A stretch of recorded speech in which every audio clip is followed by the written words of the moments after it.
nama saya Hana Yulita dengan NIM C0D024005 dari Prodi Perpajakan Fakultas Ekonomi dan Bisnis Universitas Jambi. Jadi kali ini saya akan membuat video presentasi dengan judul pemotongan PPh pasal 21 final dan PPh pasal 26 subjek pajak luar negeri. Materi yang akan saya sampaikan yaitu mengenai pengertian objek dan tarif pasal 21 final dan pengertian objek tarif pasal 26 subjek pajak luar negeri.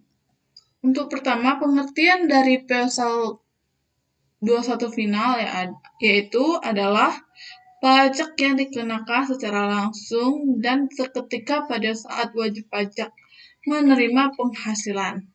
Penghasilan yang diterima dan terutang PPh 21 ini tidak perlu dihitung kembali dengan penghasilan lainnya, dan pajaknya tidak dapat menjadi kredit pajak, namun tetap harus dilaporkan pada SPT tahunan orang pribadi. Untuk objek PPh pasal 21 final yaitu honor atau imbalan lain yang dibebankan kepada APBN atau APBD yang diterima oleh PNS, anggota TNI atau Polri, pejabat negara, dan pensiunan. Yang kedua, uang manfaat pensiunan, tunjangan hari tua atau jaminan hari tua yang dibayarkan sekaligus dalam jangka waktu paling lama 2 tahun kalender. Dan uang pesangon yang dibayarkan sekaligus dalam jangka waktu paling lama 2 tahun kalender. Selanjutnya adalah tarif pajak penghasilan pasal 21 final. Yang pertama, tarif pajak penghasilan final pasal 21 untuk uang pesangon adalah penghasilan bruto yang sampai dengan 50 juta dikenakan 0%, di atas 50 juta 5%, di atas 100 juta itu 15%, dan di atas 500 juta itu 25%. Untuk tarif pajak penghasilan atas uang manfaat pensiunan, tunjangan hari tua atau jaminan hari tua, yaitu penghasilan bruto sampai dengan 50 juta itu 0%, penghasilan bruto di atas 50 juta itu 5%. Yang terakhir, PPh final honorarium dan imbalan lain yang diterima PNS atau atas bebas APBN atau APBD. Tarif PPh final atas honorarium ini ditentukan berdasarkan golongan atau tingkat jabatannya. Golongan 1 dan golongan 2 itu 0%, golongan 3 yang terdiri anggota TNI dan Polri golongan pangkat perwira pertama itu 5%, dan pejabat negara PNS golongan 4, anggota TNI dan Polri itu 15%. Berikut adalah contoh mengenai tarif PPh pasal 21. Suwondo, tidak kawin dan 0 tanggungan, bekerja pada Sejahtera Sekali dengan memperoleh gaji sebesar 10 juta sebulan.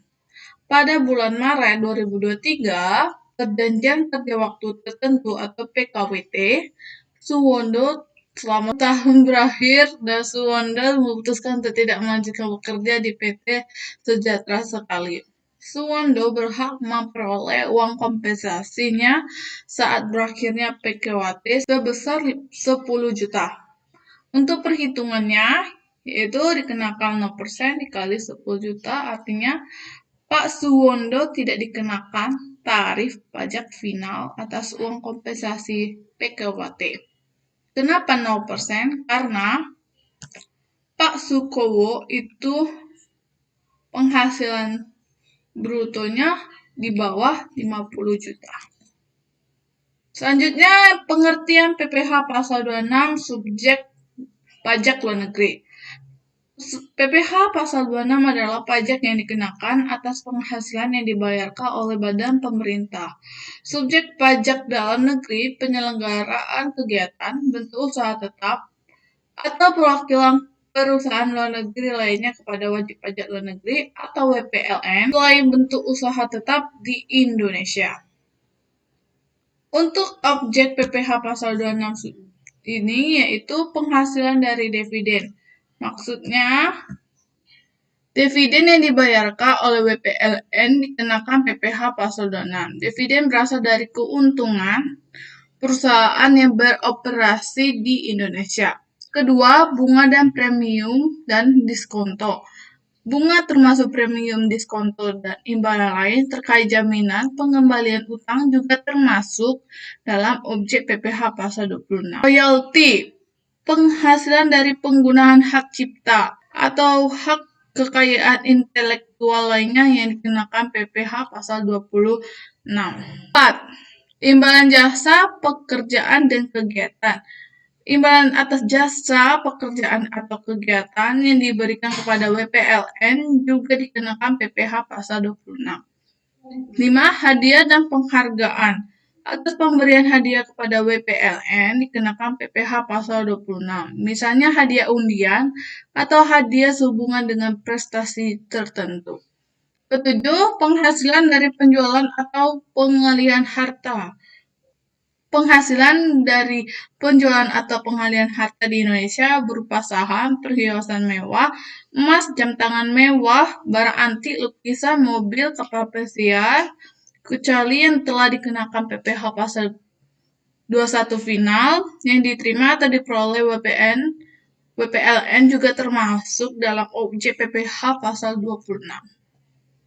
Selanjutnya untuk tarif PPh pasal 26 yaitu ditentukan berdasarkan jenis penghasilan yang diterima atau diperoleh WPLN dan adanya perjanjian penghindaran pajak berganda atau P3B atau tax treaty antara Indonesia dengan negara domisili WPLN. Secara umum, tarif yang berlaku adalah 20% dari jumlah bruto berlaku untuk sebagian besar jenis penghasilan, seperti dividen, bunga, royalti, sewa, dan imbalan jasa. 5% dari harga jual berlaku untuk penjualan atau pengalihan saham dan harta lainnya di Indonesia. Dan terakhir, tarif berdasarkan tax treaty. Tarif yang berlaku dapat menjadi lebih rendah dari 20%. Dalam kurung sesuai tarif yang diatur dalam tax treaty. Jika WPLN merupakan wajib pajak di negara yang memiliki tax treaty dengan Indonesia dan syarat penerapan tax treaty dapat dipenuhi, salah satu syarat penerapan tax treaty adalah adanya surat keterangan domisili atau SKD WPLN. Berikut adalah contoh mengenai PPh pasal 26 ini. PT XYZ yang merupakan subjek pajak dalam negeri membayarkan royalti sebesar 120 juta kepada Mr. O yang merupakan wajib pajak di negara Singapura. Mr. O tidak dapat memberikan SKD WPLN sehingga syarat penerapan tax treaty tidak dapat terpenuhi. PT XYZ berkewajiban untuk memotong PPh pasal 26 sebesar 20% dari nilai royalti yang dibayar kepada Mr. O. Sama dengan PPh pasal 26 sama dengan 20% dikali penghasilan bruto sama dengan 20% dikali 120 juta. Maka mendapatkan hasil 24 juta. Potongan PPh pasal 21 final dan pasal 26 memiliki peran penting dalam pengenaan pajak atas penghasilan subjek pajak luar negeri atau SPLN di Indonesia. PPh pasal 21 final dikenakan atas penghasilan tidak rutin dalam kondisi tertentu, sementara PPh pasal 26 berlaku untuk hampir seluruh penghasilan SPLN dengan tarif 20% dari bruto, kecuali diatur lain dalam perjanjian pajak dalam kurung P3B.